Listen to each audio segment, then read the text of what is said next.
I'm vengeance. Shoot. Why so serious?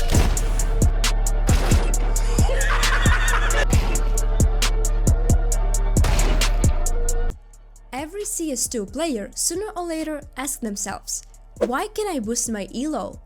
Since CS is a competitive shooter, everyone who plays in aiming, consciously or not, wants to rank up. The first milestone might be hitting 10,000 points in Premier mode, then 15 and 20,000.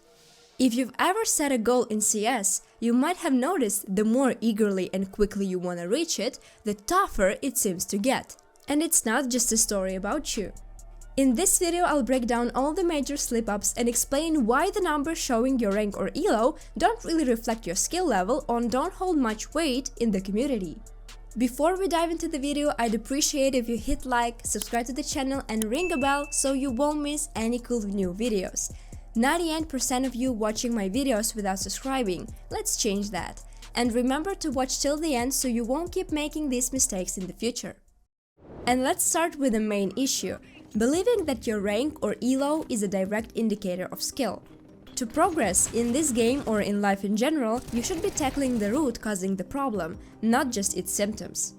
In this case, it's the goal to just bump up a certain amount of elo. The thing is, that goal is fundamentally flawed. Let's think about it. What is elo anyway? Elo reflects your prowess, in CS2 measured in points. At first glance, it might seem logical to aim for a certain rank, but the real deal is actually pretty straightforward. You should primarily focus on improving your skills. You might think this is a no-brainer, why am I even mentioning it? But from my experience, a lot of players don't get this. Across 1500 matches on Faceit, at every stage of my development, I've encountered numerous players who view elo as an absolute number that precisely reflects your skill. They're not really looking to level up their gameplay, they're just chasing higher numbers in their profile to stroke their ego. We've pinpointed the main mistake, and I guess there is no question about that, so what's next? The second mistake is your approach to your matches. Let me guess what most of you do before jumping into the game. The first one is log into Discord or TeamSpeak if you're playing with friends. Next is hop into a deathmatch for 5 minutes or shoot 100 bots. Then launch the match thinking training is pointless for a week and unnecessary for the strong, and end up on a massive losing streak. Blame your teammates for being clueless or accuse the opposing team of cheating. I bet that's pretty much the routine for many of you, and I won't lie, there was a time when I did the same. To start winning, you need to understand why you lost. First off, here's the piece of advice. Never blame anyone else for your defeats.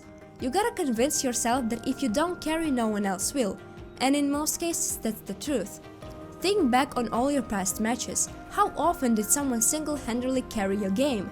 I bet those instances are few and far between. So gear up with the mindset that it's entirely up to you whether you win or lose that match. Your mood before the game is just as crucial. For instance, when I jump into the game, I believe there is no one better than me in it, and that my opponents are just a bunch of bots that won't give me any trouble.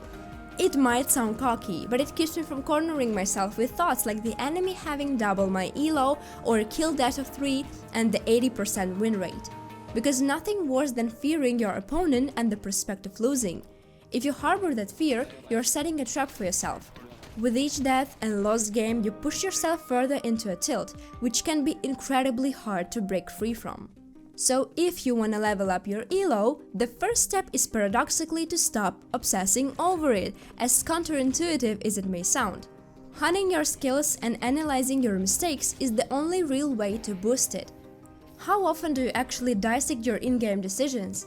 Say you lost a tight match with a score of 13-11, have you ever revisited that demo of the game to pinpoint where things went south?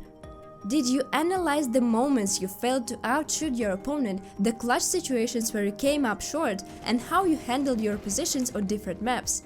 I bet 99% of you haven't watched your demos, not to mention those from professional matches. You might not like hearing this, but without that kind of review, you can't expect to improve.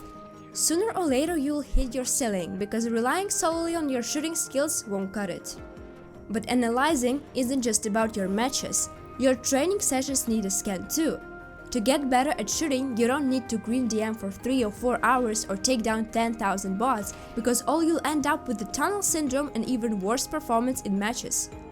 To enhance your shooting, you need to understand what aspects you're lagging in, be it aiming speed or spray control. All this info needs analyzing too. You can't just watch a YouTube video, blindly mimic someone else's training regimen because there is no secret formula. Everyone needs to tailor their practice to themselves and switch it up periodically to keep it effective. If you're keen on improving your shooting, drop a comment and I might just make a video diving into the best drills for each aspect of shooting. So there you have it, a video with no clear-cut steps or how to boost your ELO, but hopefully I've given you food for thought to help you out down the line. Share your thoughts in the comments, and if you liked the video, don't hold back on those likes and subscribes. That's all for now, catch you in the next video, bye bye!